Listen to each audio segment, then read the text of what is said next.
Let me show you what went into creating one of my most viral backyard projects to date. Hey guys, and welcome to episode 1 of the Rainfall Retreat build series. I'm going to be sharing build updates of some of my favorite projects from start to finish, and today we're going to kick it off with one of my most viral projects to date. My client for this project had a few requests for their backyard. A backyard perfectly designed for parties, a jaw-dropping hot tub experience, and additional privacy due to the close proximity of the neighbors. Normally this is a walk in the park for us at Wang Design, but this particular project had an interesting catch.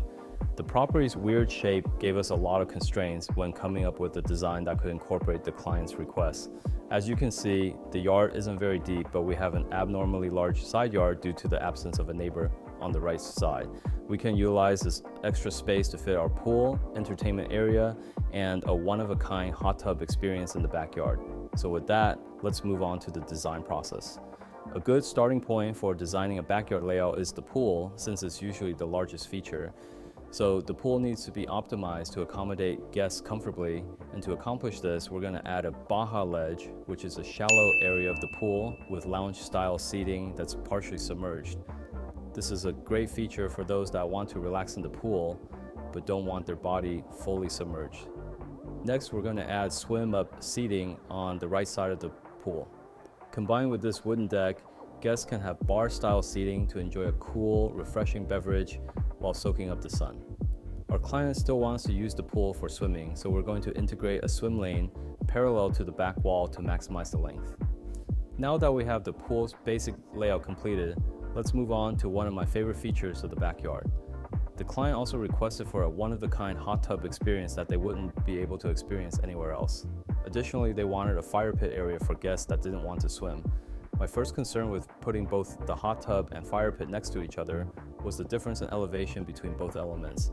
Guests around the fire pit sit a lot higher than those in the hot tub, making conversation and socialization awkward between the two because of the massive height difference. So to solve that, I sunk the fire pit so that the bench area was the same height as the seating in the hot tub. To further combine the hot tub and fire pit areas, I also added an acrylic wall on the shared wall to make the two spaces feel like one. For a final touch, I wanted to add something to the hot tub to add another dimension of relaxation. To achieve this, I added in this patio cover with an integrated rain curtain going around all 4 sides. The gentle sounds of raindrops give the hot tub a calming auditory experience, allowing guests to truly unwind and enjoy. With the yard layout completed and the designers working feverishly to turn the vision into a blueprint, let's go back to the yard and start the construction process. To kickstart the construction process, first we have to start by digging out the pool. Normally with most backyards, there's enough space to dig out all the dirt with ease, but as you probably expect, this weird backyard shape is making things a little more difficult. We're going to need an excavation team that can work with the limitations of this space. The complex design and unusual shape of the pool, combined with the small yard, pose a challenge for the team. Nothing too difficult for the team I've brought in though. Now that we have the pool dug out, it's vital that we bring in a soil engineer to check out the yard. A soil engineer can check the structural integrity of the ground and gives both the build firm and the client the peace of mind knowing their pool is safe and rock solid. If the soil isn't uniform, the immense weight of the pool on unstable soil can cause it to crack and leak, something no one wants to deal with ever. And with that, let's see what he has to say. We actually had the soil engineer come out, take a look. He marked a couple spots that he thought might not be suitable. So what we did was we had to excavate this out. What you want to do is have a soil engineer come out after you dig, just because even though we get soil report, sometimes the report might be off and soil condition might change. So it's always a good idea to have a soil engineer come out after you dig just to double check. So area here, here, and here.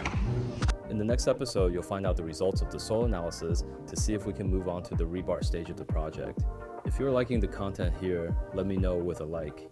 And if you want to know when the next episode releases, subscribe and hit the bell icon. Until next time.